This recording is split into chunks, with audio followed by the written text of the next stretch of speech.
Game 2 is just about upon us. Suning, fresh after their game yesterday, are now in the arena with LGD, and they've taken a Game 1 win. So not only do they have the momentum from their 2-1 victory yesterday, they're also coming hot after this Game 1 victory, and LGD find themselves struggling once again. We heard the analyst desk breaking it down, but Rusty, it seems like it happens every split. LGD, they're reinventing themselves. Is the Sleeping Dragon awakening? And now we got to start to wonder. It's still very early into the split. Does this roster have potential? Can they even make it that far? LGD are a side that, I mentioned this at the top of the first game as well, I just think that they're set in their old ways. Yeah. And I think a lot of that is set through their support and their shot caller, who stylistically hasn't changed a lot, but the meta has changed a lot around him. So to answer your question, can they be a top team? Not this split. Okay. Absolutely not this split, but the potential's there in certain players. I often watch Jinu in moments where he shouldn't be getting things and he's doing extremely well. BWL still has moments of brilliance. Like, he's a very cerebral player when he tries his absolute hardest to be exactly that, you know, when he's passionate to win. But they've lost Imp. This split, LGD has lost Imp, so they've lost a lot of their identity as a team that made them great. That's also great. LGD used confusion. LGD is already confused. LGD is using confusion. And Suning Gaming also embraced the chaos in this set. And that's what we can say for both teams. I think the chaos was wholeheartedly embraced. They came at it guns blazing, and they were just swinging everywhere. And in the end, that is a style that Suning Gaming have actually refined. You know, they are very good at it. They're the bloodiest team in the LPL of the spring split. They've come into summer, and they're doing very well for themselves once again. Xiaoal actually has the 3rd highest damage dealt in the entire LPL so far. #1 out of the top laners with 33%. It's a lot of his team's damage, and once again, massive carry performance in that first game. We are seeing some very good things from him. And with how the 8-11 meta is giving so much flexibility to Xiaoal and the rest of the team, I feel like Suning could just pick 3 top laners in the first round of the draft and let Xiaoal pick and choose what he wants as they get later on into it. So already Suning seem to be transitioning rather well. We were looking to see how Fen would fit in with the team in some of these more high-intensity situations, with Suning having lost Knight. So far the verdict seems to be good. He's playing this Aurelia in the mid lane. He's holding down the fort, but in the team fights as well. We saw him get huge ultimates with that Aurelia, and he's setting up for more fights. But like you said, we are in to picks and bans for this Game 2 between Suning and LGD. We do see a bit of a swap with the Swain banned away. That means Vladimir is the first pick from Suning, and Aurelia looks to be the answer from LGD. Yeah, so LGD have adapted with a Swain ban in particular. That's the one that you have to look at the most, because it was one that was picked by Suning Gaming as a bottom lane bruiser, effectively down there with the Shen. Shen's still a champion that is up and available. Camille, still a champion that is up and available after what Suning did. LGD should be picking that one right now, or it's a big risk. Looking at Nocturne, perhaps they could be looking at that Shen, or at least hoping for it to go through another round, as Nocturne is the answer for Amy, taking that away from Hacker despite an excellent performance on that Olaf. I mean, there was a chance that Hacker was actually taking it from Amy in the first game, and now Amy just gets the opportunity for himself. On the opposite side here, we have to look at champions that haven't been played yet in this set that are still good champions. That is one of them. The other one is also Yasuo, that we haven't seen a lot of, can be flexed between different roles, and is very good for that reason. No Yasuo picked, no Yasuo banned in that last game. Is always going to be on the back of your mind, especially for LGD. Yeah, we've got the Darius now locked in for Suning. That can go to Fen, Fury, Xiaoal. That can go just about anywhere, and it is so very strong. Rakan is going to follow it up for Yoon in the bottom lane, taking away PYL's safe and engaging champion on that bottom half. We did see the Alistar hover, so LGD, they're going to have to go through another round of bans, so this could be the choice. Alistar, Shen, what does LGD have to take here, and what will they give up? Well, this is also a support at the moment. We've seen it in the ULCS. It is running rampant in solo queue. I absolutely despise the pick personally, but it is so fun to play. It really is, and of course the bounce is so much damage, but Fiddlesticks locked in for LGD. The surprise would be if a Heimerdinger goes with it. So the Fiddlesticks aspect has been locked in. Lots of lane control comes from it. Very good at actually staying alive, because most Fiddlesticks run the Aftershock keystone, which gives them resistances just on the fear usage. But it does mean that you're tanky, so you can engage in the support position with that if you choose as well. And you just need a bit of extra damage in your lane, and it's a powerful 2v2 that's very hard to beat. course, that means Shen and Alistar could still be choices. Suning that might look to ban.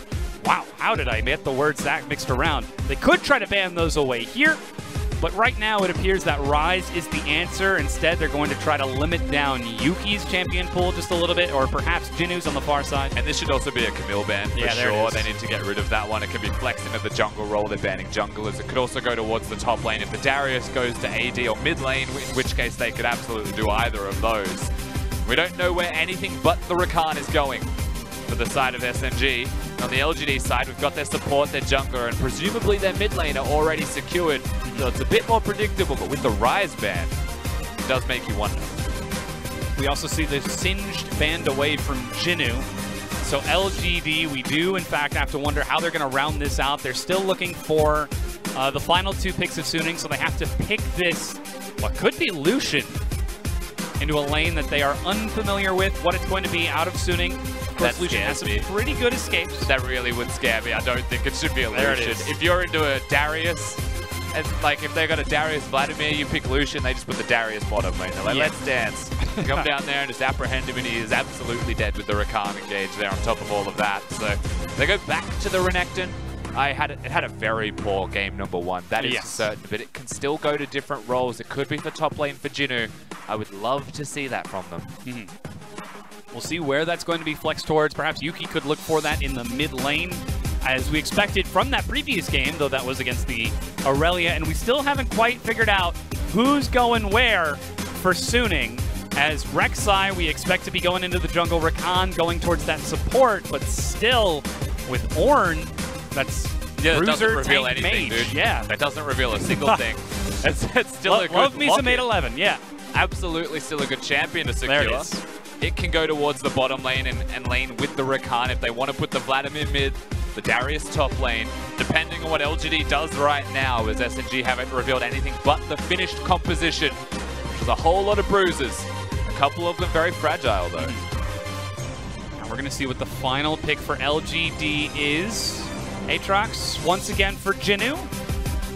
Yeah, locked in here. So with that, we've got our final rosters, and Suning are going to start swapping around, and we'll see how this shakes out. You already mentioned that Darius could be going towards the mid lane. Vladimir, once again, taking a mage down into FDY's Renekton, but this time it's the Rakan on the side of Yoon, and PYL taking Fiddlesticks. And it looks like we will have the Aatrox into the Ornn in the top lane. The last time we've seen this matchup, Ornn controlled it very well. Actually, I believe it was Xiao that played it. He did a lot of work in controlling that 1v1, keeping Jinu down, but most of that was a byproduct of Hacker being top lane all of the time. And when you look at this matchup, when you look at team versus team, Amy versus Hacker is the difference most of the time here. Big role for Amy. Even bigger now that they're 0-1 down. And in the first game, we said that if LGD win this series, it's about them getting a better draft or a more intelligent outplay in the game, more intelligent macro plays to pull Suning apart. It's not going to be through the individual skill.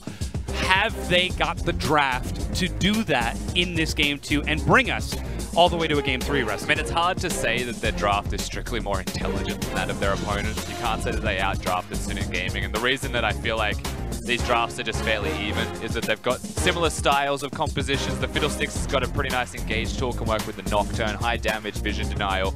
Aurelia also has really good follow-up. It's a death ball type of composition out of LGD, but that's kind of playing into Suning Gaming's hand either way, right? If you death ball into a Vladimir, into an Ornn and a Rakan, it's the same thing. So it's whoever engages first or gets the better engage tends to win the team fight, and a lot of that comes down to the early snowball. So you're not looking at draft, you're not saying, man, one team beat the other. It was actually pretty smart flexing out of Suning Gaming on the blue side as well. Red side was coming into yesterday with a 75% win rate, but that's completely shifted now, closer to even with the games that we got to see yesterday. We'll have to see how this works out as we prepare to load into the Rift here for Game 2. Suning, fresh off the train. They played in Shanghai last night, and now they're playing in Hangzhou. LGD are going up against them. Will they be able to bring us to a Game 3? Or will we see Suning close the series out 2-0? 敌军还有30秒到达战场，碾碎他们。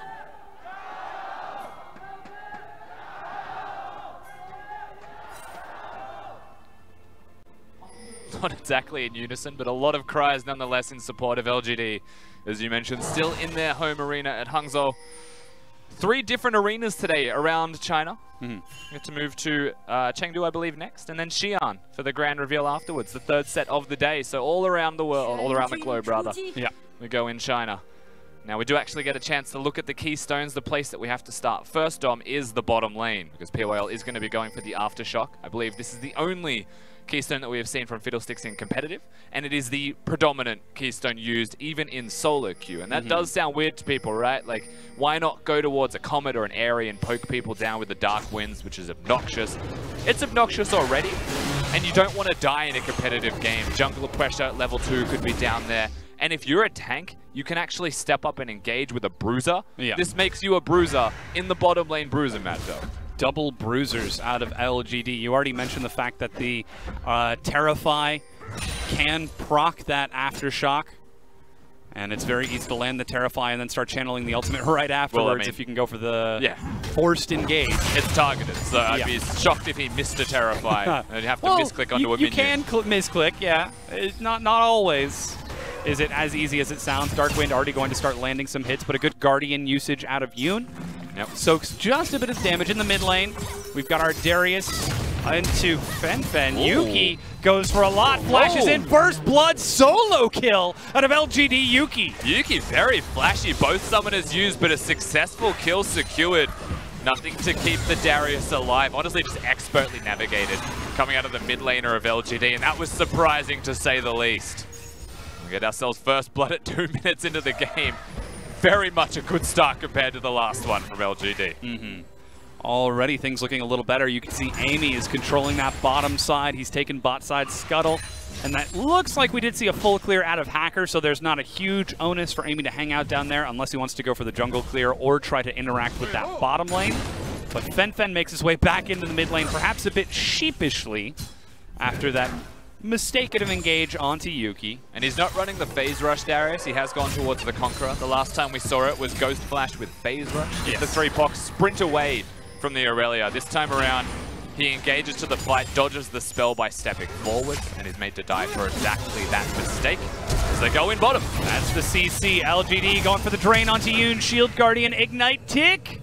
Oh, he's alive. The last one is not enough. Yoon survives. The Guardian and the shield coming out of that Rakan clutch, but enough to make sure he stays alive. BYL was absolutely trying to find a dark window bounce between them all and find the support, but he's already gone. And so suddenly LGD with 2 winning places on the map, having a field day running around this early game. And DY could be looking for the dive. Lots of damage on that Renekton, though he does take a turret hit. BYL, you don't have mana. He does have flash, though. But he doesn't have mana. So he's not going to have a successful kill. You are correct. He has no mana. And that means that he will be backing away. Already, like you said, things looking better for LGD in this early game. Yuki happily controlling that mid lane, even holding the minions next to his turret. In that bottom lane, FDY is even in CS with Fury. We had double support start once again out of both Fury and Yoon.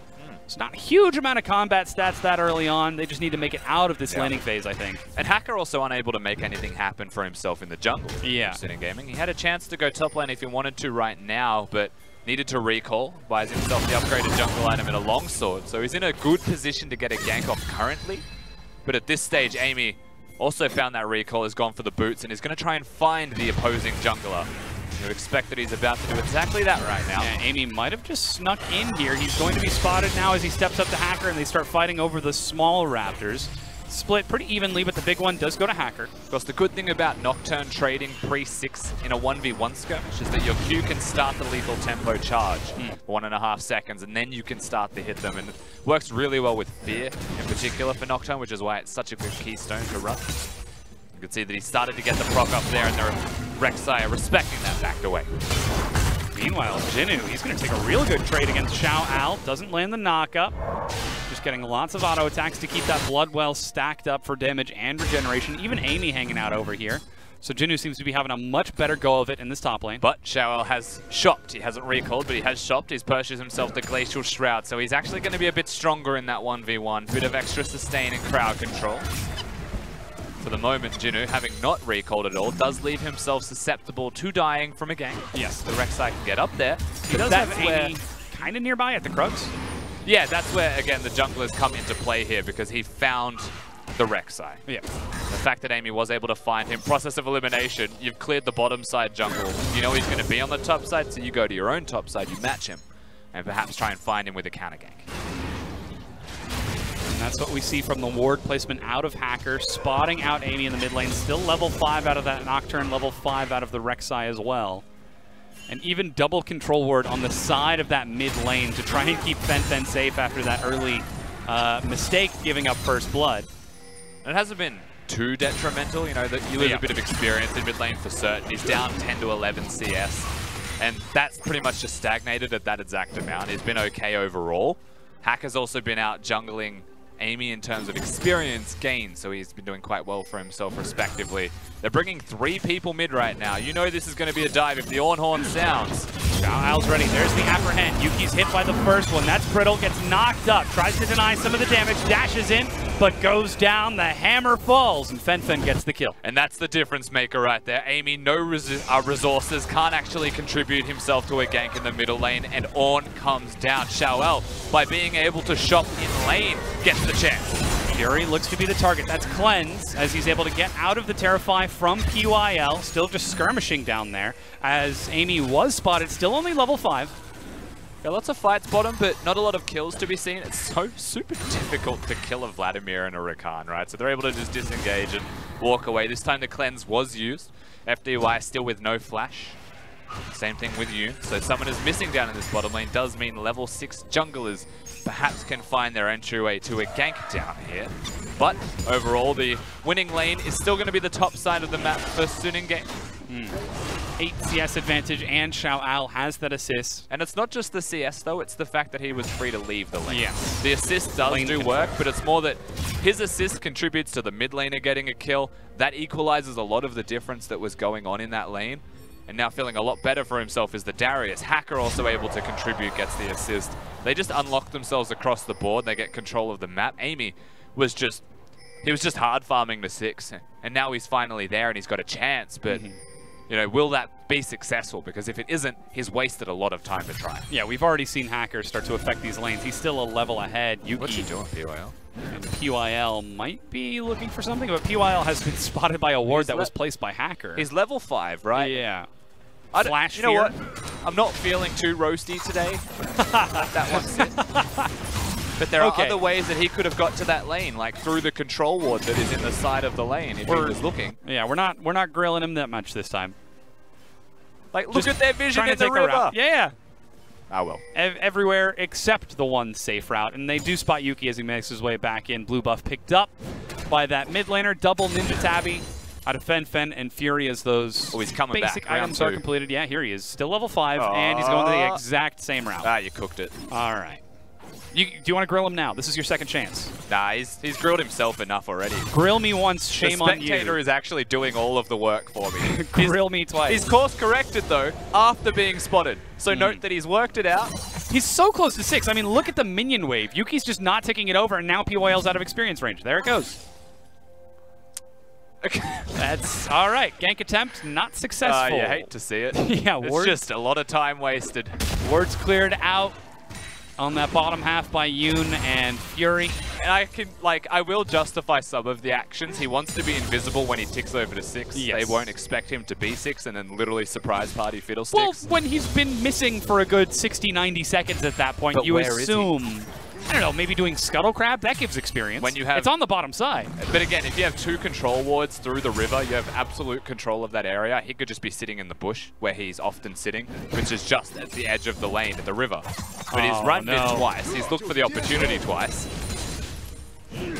I think I've seen this play before, but this time it fizzles out. That lane control from Xiaoal you mentioned is pretty heavily affecting that mid lane as Yuki is forced to sit back and catch these minions under turret instead of try to push back against the Darius. This time around, however, there is a teleport from Jin, so he is available to contribute to the team. Walked to lane, and you like to see that a lot from him, fully aware that at level 6, LGD wants to make a play of some kind.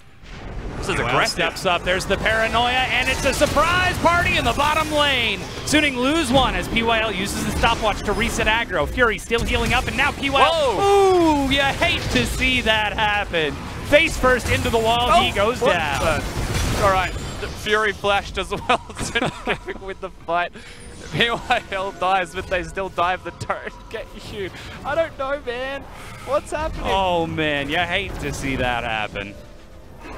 It's still good for LGD. Like, that was a big force from them. Amy gets a successful ultimate off. These things are positives for them. Xiao Al also used the teleport. Jinu cancelled his own teleport from the looks of it. So in the game of chicken, it was won by LGD's top laner. But number one, PYL comes in, and then unfortunately the flash doesn't quite find the wall after a nice little stopwatch. So he just hits the wall. Oh. And then Fury comes in, gets the kill, and legitimately flashes to clear minions. But thankfully we cut the tape there. And we don't have to see just that so one that again. nobody has to ever see that ever again. I was quietly hoping I was the only one that saw it. The courtesy I wanted to flash. move on. But it was too funny. Now Suning, they've dropped a word over the wall here. I think they're trying to set up a bait as They saw steps up. though. That's got to indicate a lot, and they will place another ward. You can see that there. Very nice stuff here from Suning Gaming, actually skirting around vision. Even though one ward has spotted them, LGD have no idea where they are. Yeah, Xiao Al's even heading into the mid lane to try and force this, but there's the immediate engage on the PYL. They know he has no flash. They know he has no chance. He goes down, and here's the chase onto FDY, slowed by the tides of blood, and it's just the mob squad. You thought LGD had the death ball. Well, Suning, they're starting their own snowball. Darius even able to save the ultimate, use that another day in mid lane if he would like. Lots of pressure from Suning Gaming, and honestly, just really nice play from them. Finding an opportunity and using that. All it took was summoner spells. All it took was a mistake or a force even from LGD, and even trade. And suddenly they're able to capitalize on that even further, get better results, get better objectives. Now they get the dragon, they get the bottom lane turret, and they get 2 kills. Amy's trying his best to trade. Yeah, you can see he's working on that Rift Herald, but so far it's single-handedly as Fen might be trying to step up. 850 health, no sign of the jungler as he's on the other side of the map. Hacker helping to clear out that bottom lane with Fury and Yoon, but looks like it's Fury who's going to get that solo gold. Actually, a bit of an assist over to Yoon there. And we have got the most mobile Fiddlesticks that you've ever seen in your darn life. He's gone for boots of mobility. He's rushing his ability power items now. I actually expect that he'll go towards the Zonias, given that he had to use stopwatch so early. Have to continue to map PYL's items as he buys them further on into the game, but right now he is a very poor Scarecrow. Starts flying around the map. Can't Might quite be looking work for out something where to go. Mid lane. He's got the Crow Storm. And it is control warded this time. He's done it. Jinu's there. But he doesn't have flash. He can't quite... Getting entry into the middle lane as a Fiddlesticks is super flash reliant a lot of the time, or it's flank reliant. The hardest thing to do in mid lane is to get a flank off on someone, especially in a competitive game after turrets have fallen down. Support's unlocked, jungler's unlocked. It's a Rek'Sai as well above all else, so the Tremor sense there. PYL's got a hard task on his hands to get a successful flank off, so now he's just standing in defensive positions, perhaps looking for counter ganks. I mean, I think that's why we see Suning having set so many wards on the side of that mid lane as 3 members of LGD group up in the mid lane. They've got the Rift Herald that they could summon for Amy as well. That's the thing you'd have to look towards. If they want to do that one, FDY would also assumedly be coming towards the middle lane to make the play. Right now, they're just setting up instead. Blue buff going to be passed over to Yuki while Fury still hangs out in that bottom lane. Suning, they don't seem to be caught out by the Fiddlesticks cheese, the surprise factor of Fiddle coming over the wall. They're taking their time clearing these wards. They're moving as a unit. They're not letting themselves get caught out, even by the Nocturne. You know, one thing fundamentally that's always just cool to watch is how did, that was a lot of coins, how do teams deal with champions like Fiddlesticks and Evelyn? Yes. The other one that you always have to consider. Shaco is another example, Rek'Sai is another example for their unique gank pathing. But for Fiddles and Evelyn, it actually changes your ward placements completely. You have to change where they are for Eve because she's invisible to on the camps. For Fiddlesticks, it's deeper vision and flank vision more than anything else. So oftentimes you'll find that their vision isn't deep enough, or it's too Fiddlestick-centric, and they get nothing from it but spotting the Fiddlesticks, and they don't see the rest of the teams doing Baron, you know, the likes of that. So it has been very cerebral from Suning Gaming so far. They know exactly where he is at every moment. Yeah, this is a bit aggressive, but Suning could still be looking for it. Flash used on cooldown by PYL to escape, but now Suning are grouped up as 4 in the mid lane. Now PYL not having flash though, really bad for a Fiddlesticks trying to get an ultimate off. And all it takes is the on ultimate. All it takes is Hacker to find him, use that P shooter, lock him down, threaten the follow-up. get that flash, which means a lot of their engage starts to go missing. LGD sitting in the middle, still with that Herald though. Yeah, they're trying to set up the stun, but Yoon is able to hop to safety, and Fury is still nice and high health. That's the Rift Herald. As you said, 5 members are here. Teleport's ready for Xiao Al, and Fen is on his way. Jinnu preps the wave, and it's about to crash, but this could be the tier 1 going down. A very similar play to what we saw in game 1. Yeah, SNG Gaming just going to sacrifice it once again. They choose not to take the fight. They'll just cede the objective. Work it out, Shelly. You're having a bad day. Really having some tough pathing, yeah. But no teleport to be used from Xiao Al, no early rotations from Xiao Al as well. Even if they were aware of what LGD were doing, they choose not to take the fight. They choose to just call it off, continue to push your lanes, reset, get a free recall off, and then perhaps make a counterplay yourself, which is something that they've actually done quite well. Finding that PYL in the jungle and forcing his flash, not to mention the dive on that bottom lane to follow up on the attempted dive from LGD. Despite a good start to this game 2 from LGD, they're still down about 1,800 gold. We're seeing more CS from Yuki compared to Fen, along with that Triforce completion, but Fen is still on pace. He's got his own Triforce. As we take a look at the gold, it's still pretty close to even, but Fury, he's still ahead of FDY, 1,200 gold ahead. A lot of it is in the jungle position. Yeah. Hacker farmed faster. He's been much more effective with his clears also. Amy was slow to level 6, was slow to get that first gank off, and whilst he got the assist on that first gank, that was all he really found for himself. Then back to the slow clear in the jungle, where meanwhile Hacker kind of just was bottom in the middle of his pathing anyway, and was able to get that counter gank off and trade. All of this time, SNG Gaming have been placing very strong vision. Yeah, Yoon trying to escape from Yuki, who sets up a stun, just controlling this vision around that next to spawn Cloud Dragon. Xiao Al still holding onto his teleport as Fury is trading with FDY. And still 4 members of LGD are here, and they have got so much crowd control. Everyone on the LGD roster has got a stun or CC of some sort. If they manage to find one person out of position, there is no escape. So the problem with this point in the game for LGD is that they've tried to unlock PYL and FDY in mid lane. There's the paranoia. I don't think he actually wants that. Yeah, Spell Shield drops the Decimate. And still Yuki is thinking about looking for more, but decides to let it go and farm the waves instead. Yeah, Amy was expecting a little bit more from Yuki. It seems like it's just a pure miscommunication from both members there. No results to be seen, just the Nocturne ultimate wasted, which gives SNG Gaming a bit of incentive to actually push up, be aggressive in their stance now, go forward. It doesn't matter if they know where the Nocturne is or not. There's no more darkness to make them paranoid. Now they're pushing up to this tier 1. Hackers on the side. Follow the Forge God. The target's PYL. He's going to be knocked up by the rest of Suning and will die as Hacker gets another kill. Xiao Al still finishing off the turret as Suning go nearly 2 turrets deep to find the kill and force down the mid tier 1. The power of Horde, once again, the long range engage. They just prey on the squishy member of LGD and PYL. He started behind, he went boots of mobility, so he's always going to remain fragile. And goes down for exactly that. Good focus from SNG Gaming in between taking the turret, taking the objective, but to come back to the main point, this is still reactionary to the Nocturne ultimate that was used. They find their chance, they see something expended by LGD for naught, and then they prey on it. Now the Cloud Dragon is picked up as well. Suning 2,000 gold ahead as they finally find their opportunity off of LGD's mistake, and the next dragon will be a mountain in about 6 minutes. Plus Baron has spawned, so if LGD make any more mistakes like that, it could cost them a significantly larger amount. Fen currently holding a freeze down in the bottom lane as well, hasn't used his Q once. You can see the Jinnu's trying to skirt his way through vision to get in and break this freeze, get it onto the turret. But the outer turret's still standing, so it's not that simple for Jinnu.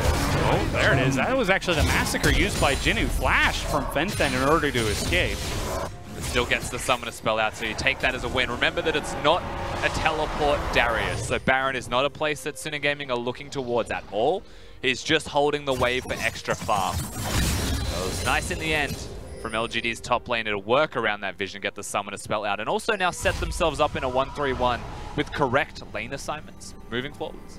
Here's the swap. Xiao Al still holding on to that teleport. He's finished off a Thorn Mail as well. The 4 primary damage dealers from LGD are all physical damage. PYL, the only person with AP on that roster. And here you can see the vision out of Suning. Surprisingly lacking around that Baron, as they do have scattered wards elsewhere, but now they're starting to take control on this side of the map after it spawns. If they were playing against Dan Gaming from last year, that Baron would already be gone. Luckily, it's LGD. I'm a real talk with you, though, because you mentioned it already. Just stop fighting for a second. Oh, God.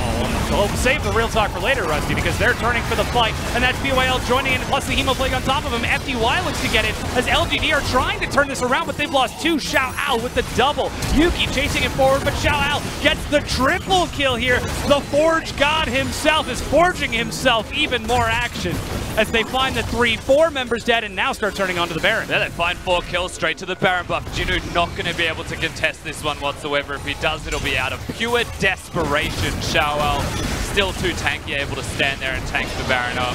They get another team fight. Xiao Ao finds another engage alongside Yoon on that Rakan. That is a big difference between these teams in terms of draft. Suning Gaming can engage pretty much everywhere. LGD, I mean, they're gated by a Nocturne going in and a Fiddlesticks going in. And both of those are channeled, both of those are telegraphed. The Baron is picked up by Suning off the back of that fight. Fen even finishes off the tier 1, but let's see how it started. Poor Fiddlesticks. He'll get an ultimate off in this case. He'll find the full channel. He even gets the proc off of the aftershock at the end of the fight with the fear. He thought he might survive, but Amy's already gone. FDY is already gone. Yuki misses the ultimate on the Aurelia. Has no safe space, no resets, so he will also just inevitably die. Whiffed execution to the maximum from LGD, but also Suning Gaming were the ones engaging the fight. They were the ones starting that fight. And at this point, what I was going to say before the fight happened, before the Baron was secured, I just want to get it out there. Yeah. They should probably just give PYL waves to farm. They should just stop giving farm to FDY. He should build a locket. The reason that I think that's the case is because they don't have any ability power in their team besides him. And when you look at the items of the top laner of Suning Gaming, no one's going to hurt him. They are all hitting them with foam weapons. Xiao Ao is real big. And he got the triple kill in that last fight, so that's even more. But now the Baron is starting to push up. He's still sitting on that teleport. There's the paranoia. PYL goes in with the Crowstorm. They're trying to get the target, and they finally get the kill onto Hacker. But here comes the rest of the squad, and Baron's still up for 2 minutes for Suning, but they're starting to step forward. Call of the Forge God. Yuki tries to force the fight. Xiao Ao whips the call as FDY goes in. Fen will end up dropping there. Does get the chance to use his ultimate, but Fury is trying to back away. Amy gets the fear in the back, but still, we're starting to see what happens when a full tank is able to just soak up all of that damage. PYL and Yuki can't trade against him. Bloodwell gets Jinu back up, and he will die to Fury. And Xiao Ao will not be stopped. Just chasing forward and is going to end up almost single-handedly winning the fight for his team. They take a 4v5 and Xiao Ao is just an indomitable force right now. Stands and delivers with constant damage and they just cannot get past him. 2 slip through the cracks to try and get into the backline of Suning Gaming. But Yoon and Fury, the dynamic duo, able to work nicely in tandem. They survive, they get the Aatrox, Jinu goes down, so they still win in a 4v5, even with Hacker gone.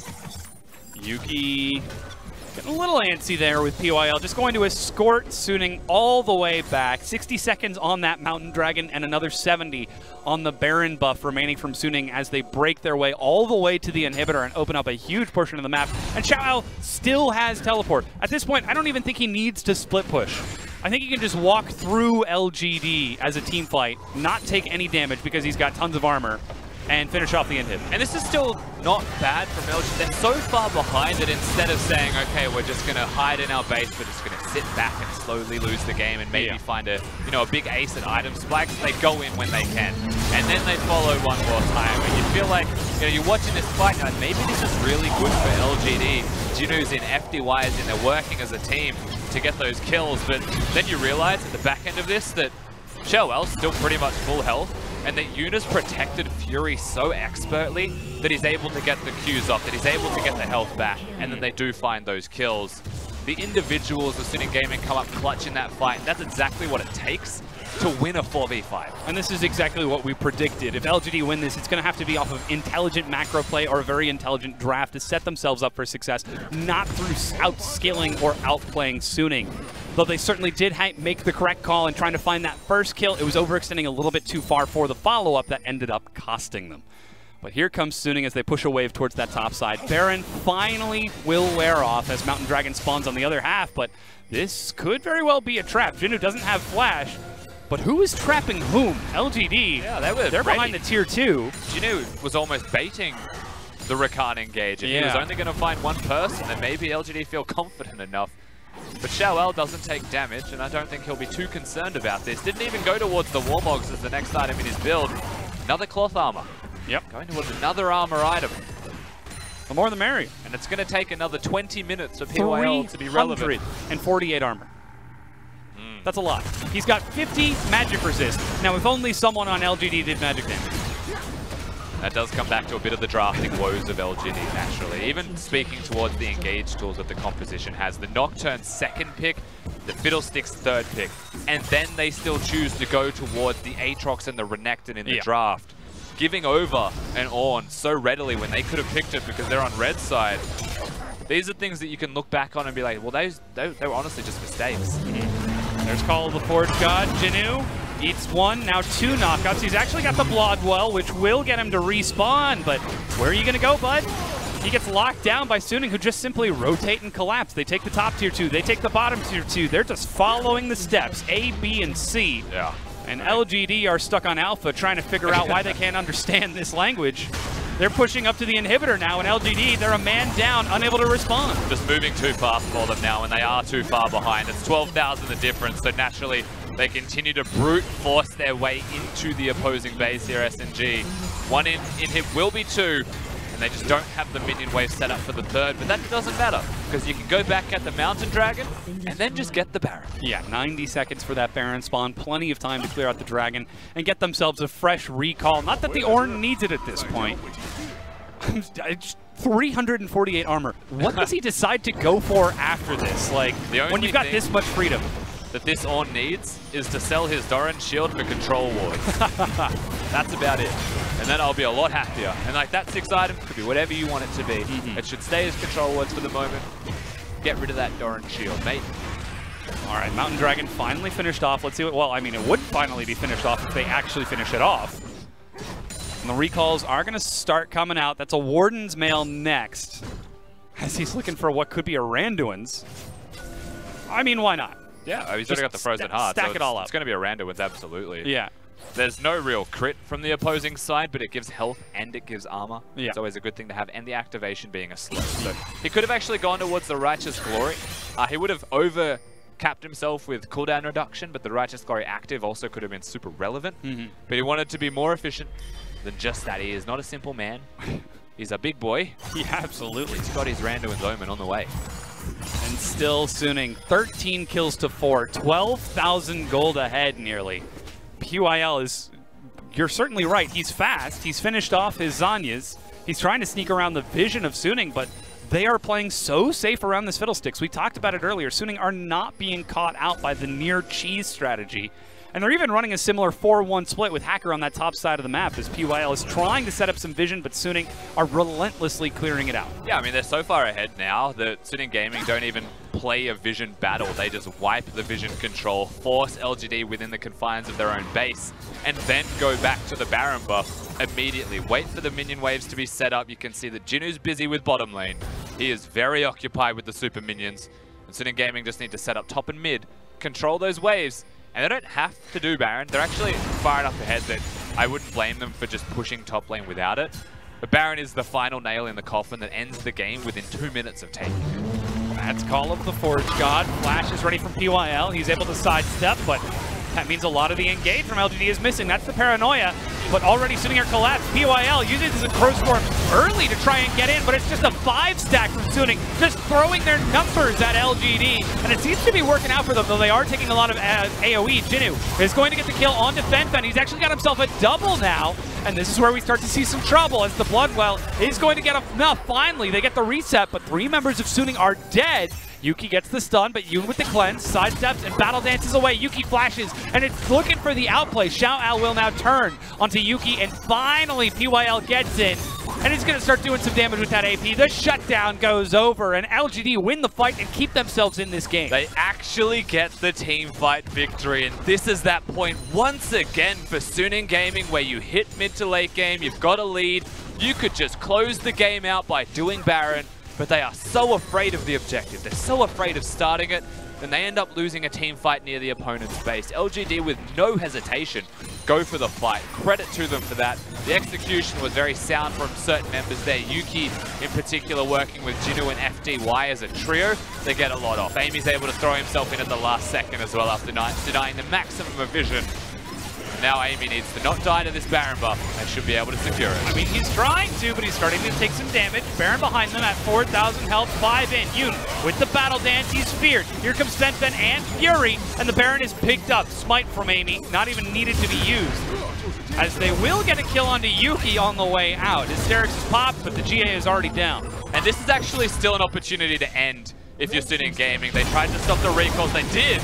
Yeah, FDY goes down over the wall. Jinu is stuck attacking the Krugs and is forced to retreat. He's got the Baron buff, but Hacker will zone him away. I think they just win now. Suning are just chasing their way onto the Nexus. 3 members, and it's up to Amy and PYL to defend while Hacker continues to stall it out. I'm telling you, I'm noticing a trend. You make a mistake, they take the game from you. Here they go. Paranoia and the Crowstorm. PYL's doing damage, but it's not enough. The knockup onto the Bear Nexus. Suning Gaming, they got their eyes on the prize, EU LCS style, and they're going to finish it off as they take the series against LGD 2-0. And it is a 2-0 victory in the end, and that was not the cleanest second game, however, from Suning after such a clean start. Decent big game. Still, that late game hiccup persists. It wasn't just this set that we've seen it. It was the one before, and the one before that. Vici, BLG, or rather just Vici in this case. Still positive overall, I have to say, Dom. Make their way over and shake hands in front of the home crowd here in Hangzhou. They played last night with a 2-1 victory. They played again the very next day in a brand new city, the 24-hour turnaround, and they did it, and they took their win. Suning trying to rebuild themselves with the loss of Knight in the mid lane. Like we said, we saw a few hiccups with those late team fights against LGD today. We saw a few of those similar hiccups yesterday, but they're continuing to push their way through this 8-11 meta and show that they can thrive in the chaos. And you know full well that Yoon can play that Rakan to a very high level. You know that Xiaowao is super good on those tanks, but he's also got the bruisers there, and that's the player that you really have to highlight. Those two working in tandem to get the engages off were great, but Xiaowao is a beast right now. He is slaughtering everybody in the top lane of the LPL. Looks like nothing can hold him back. In the first set that you watched, you're like, all right, Hacker's doing a lot of work to keep him going, to get him ahead. But still, Xiaowao's able to do that without the jungle presence. If they're just fighting each other, if it's just the 1v1, he still shows up, steps up to the plate, and has a stellar performance. And Suning Gaming seem to be resting a lot on the performances of their top laner. But even as a 4v4 in that second game, we saw so many positives. Playing around vision control, vision denial, and dives in the bottom lane. The difference there is it's all reactive, and that's something that needs to be considered moving forwards. They're only really reacting to things being thrown at them, but the counter is fantastic if they survive the initial throw. We'll have to see if a player on Suning can develop a more confident voice in forcing these plays, forcing the setups for Suning, so that they can find that chaos and force themselves into success. You can see those rough spike in the late game after about 31 minutes in when LGD finally got the team fight that their composition warranted. Jinu doing massive damage, Yuki stepping up on this Aurelia, but still not able to keep up with the damage of Fury on that Vladimir. Didn't quite get the Baron fast enough, couldn't disengage quick enough, and they end up losing the game. If they were able to get back to base and reset, maybe they hold on for another few minutes and provide themselves with one more opportunity. Yuki had a fantastic game in particular here. PYL not so much with FDY, who's just a Renekton one trick right now. Yeah. He's been having some trouble in that bottom lane. I mean, it seems like we saw Amy and PYL try to force the issue with that level 6 dive, force the snowball that you were talking about, but trading the kills, that I feel like that was the biggest disappointment out of LGD. Every time they found a kill, it was almost always traded back 1 for 1 or 1 for 2 on the other side. And I take this fundamentally as well. I don't blame the Renekton, I blame the pick of the Renekton, because PYL never lanes and you can't 1v2 as a Renekton into anything like that. Maybe give him something a little bit more safe, or perhaps a Karthus and just acknowledge you're going to die and clear the wave anyway. Very well, could be a strategy for them in the future, but now it's time for our analysts to break down that Suning win. Ultimately, it's a Suning 2-0 over LGD, and this was I mean, let's be honest. This was the expectation that everyone had going into this match. LGD have been bottom of the barrel for a very long time. The LPL Suning are kind of our dark horse, next generation of LPL talent climbing up that ladder. But does it still sting, Raz, when you look at that type of game and that outcome, especially in the end? I feel like when we were setting up this analyst test, we're like, okay, we're going to talk about, the supports and the hard engage, and we'll run a couple of replays. And then we saw LGD grab the Baron, and then all the disaster that happened after the Baron, like Jinu's positioning being given away by his own team. Like, what is happening? Disarray, a lot of it. I know we'll get into it soon enough, but a lot of it comes down to a lot of the same miscommunication errors coming out of LGD. Okay, well, he said soon enough, so we're going to go back. We're going to celebrate Suning. We're going to talk about the good news first. And the good news is that you look at Suning's composition. In fact, you look at all 10 champions here. There are only 2 champions in this entire game that are ranged. This is not the right comp, is it? Yes, it is. Okay, sorry, I saw the Swain. I was very confused for a second. Vladimir and the Fiddlesticks. And then ultimately everyone else are these big melee boozer champions. And so when you have someone like the Rakan, like the Ornn, these hard engaged champions, they really thrive in this meta. And especially in the meta, a lot of the times we're seeing the Shen supports anyways, we're seeing the Alistar supports. So you're right, the Rakan gets a lot of value, best bang for his buck for a lot of these group-on team fights so he can use his ultimate. In fact, a lot of these games that we've seen so far from the LCK, from the LPL, now Europe's come up with a lot of it. I need to see some games on that. But with Rakan, you see so many team fight moments that he just is able to group up 4 or 5 people and wins it for his team. So for the Rakan pick, I think he's an excellent pick to go forward. And there's a reason why he comes out. He even enables Xayah to come back in. So for the few AD carries that are still available and viable in the meta, Xayah is still coming true just because he has Rakan by his side. Yeah, a lot of that kill pressure there. And that was kind of really the story of this game. It felt like it was a lot of, like 4 team fights, more team fights than we're used to seeing. Fits with Suning's type of style where they are a very bloodthirsty, heavy kill-oriented team. But particularly, like, every single time, mid-game. Yep. Middle of the map, suddenly you see the Ornn Horn coming through, you see the Rakan blitzing this way, and then LGD just got blown up. Yeah, it literally felt like the moment. And here's the thing, FDY remembers the time when he was a ranged mid laner, so he can push out the lane, see if he can get a skirmish across before he backs away. There is no backing away when you have this kind of a pick potential off your composition. So Rakan eyes it, and he finds himself the kill, and they can push forward for the next few. The best part of that was PYL ulting in, and as soon as he landed, he was like, surprise! And then he got knocked up immediately and blown up, and he flashes out before the duration of his ult is up. He's like, joke's on me, I'm out! The best thing about Fiddlesticks is the thought process that you have allowed for yourself during the channel time. So you're channeling, you're like, I don't know where this is going. We're about to find out if I can save the man or not. And by the end of it, you already know where the trajectory of the fight's going. Yeah, that split second that it takes the channel for you to land, you're like, this is a terrible idea. How do I eject out of this as quickly as possible? So then we have to kind of gear it over towards LGD, Suning, they win. We were talking about this, you're like, either Rakan's going to get MVP or Xiao is going to get MVP again in a quick 2-0, but LGD. If you're the coach of LGD, if you had to fix this team, if you had to just go in, because from going from 2015, possible contenders for best team in the world, to then immediately crashing at Worlds, one of the most embarrassing performances that the LPL has ever had on an international stage, and then it just continuously sliding backwards, almost getting relegated, barely scraping in over franchising, continuing to sit last place, having your home arena, not picking up any wins. Like, what is happening here? You lose focus on what made your team strong. Because if people looked at what LGD was in 2015, you saw a team that sure was incredibly talented in each role, but mostly in the fact that they were so aligned. That if you saw an LGD versus EDG game, what you saw was it was really hype. It was, you can see Cassidans come across because you knew there was going to be that 5-minute gambit. That was both teams showing up 5v5 mid lane very early on. So LGD as a team, what defined them for me was team play, team fighting before the game got towards the mid game, because early game meant a lot to this team.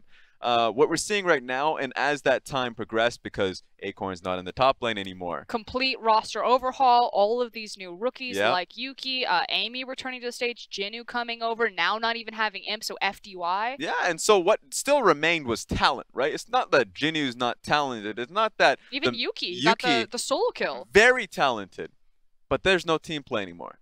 That's gone from that team. Yuki, you can look at that game, solo kill in the mid lane. From that point, any team will say, well, suddenly you're bringing in any, like, if you're looking top lane, Aatrox has pushed in that lane, or at least he should be able to. Aurelia Darius, too. Yes. Like, to get a solo kill in that matchup. So most teams would change the strategy to then protect the Aurelia. So that Aurelia is a winning lane matchup just because of that solo kill. You can try and prop her up, look for gank opportunities, and make it so the experienced advantage, like we can talk a lot about what you can do in that situation. Just snowball it. But that communication isn't there. There's many games that we see from LGD where that falls through. And a good example for people who are on YouTube, where you can just roll it all back to a point where a bottom lane skirmish happens, a 1v1, Aurelia setting up for it, just a fight. But then she backs away. And then Nocturne ulties. He goes in. And it's exactly in that order where he ulties 2 seconds after Aurelia is already pieced out. And so there are multiple communication errors that come from this team that they have had a fairly stable lineup at this point, right? Even though Yuki and Nanju's been coming in, they still have PYL, their major shot caller, Jinnu, who's been with the team for quite a while now, and Amy, who's been that jungler. And I still haven't seen PYL and Amy work together. So a lot of these questions are not getting resolved, and so the identity of LGD from 2015 is cast to the wind side. So here's a controversial statement. We played this game yesterday with Clement on the desk. Yeah, you were even there for that. A controversial statement. To make LGD better, do you get rid of PYL? Because he's the only remaining consistent factor there. If you look at LGD's successes, PYL is the consistent factor, but if you look at all of their holistic failures, the shot caller, the captain, the veteran member, is it time that if you blow up the roster that this last piece needs to be knocked over? And a lot of the times the easy answer to that is a yes. If someone's making the statement, they're saying, well, bad shot calling team, who's the shot caller? He's the shot caller. Change it up. That's usually a very similar point of view. And I think that it comes down to a point where you have to figure out why these decisions are made, what's happening in practice. And so my first question was, what's the coaching staff for that lineup, or at least the coaching team? They even had Acorn there, who's been on that team in their successful point in time, and there's still no movement. So what I want to see out of LGD is movement, even if it comes down to sporting Newt a lot more often. There's sub support that we saw when PYL was sick, and seeing if that changes up. That's what I want to see, because I want to see an identity out of LGD. Because even from, if we look towards TOP, before they brought in Marin, they had an identity. They didn't have talented players, but they were still a 20-minute Baron team. They were going towards 20-minute Barons. They were a team that focused on the macro, focused on what made them good. And I don't see focus out of LGD. And the thing is we actually have footage of LGD without PYL. Their very first game in the LPL, they played it on Tuesday against Invictus Gaming, and they did a lane swap. Yeah. And the thing is they actually did the lane swap fairly well. It came down to their actual coordination team fighting when things fell apart for them. But initially, I would actually say that LGD looked more competitive in their Invictus Gaming series than they did in this series without their captain and shot caller. And it always comes down to the fact that any team will look at their games and say, well, we lost, so we need to find a more successful lineup. And so the question is, are you going to develop your team? Are you going to develop your players? Do you want to see Newt as a player in the support position that can take it home? Or do you, and like sacrifice games, because that will happen, so he can get, pretty comfortable You take the losses so you can grab the experience. But thankfully, we are in a franchise league. And that you don't find yourself, because LGD has found themselves in the past in relegation tournaments. You don't have that fear anymore. I want to see LGD sport more players. Other teams have done it. They should do the same. So then the immediate response then from the community is, when people hear this word franchising, from our perspective, working in the industry, we're like, this is great. It's going to offer more money, more stability, more security. That means more people will have their jobs, and ultimately everything would grow because it's going to lift the level up. But a lot of the community see the word franchising and be like, but then there's no reason for you to get better. And so your worst teams are only going to get worse because there's no, there's no fire underneath their ass to make them get better. How do you feel on that line? Is that what's actually happening for LGD here? Because this is not just one split, not just two splits, but seasons now repeatedly where LGD are failing to swim. Yeah, I think that there is a fire. It's a different fire. And I think people look at it organizationally rather than just the players themselves, because players at the end of the day want to play the damn game.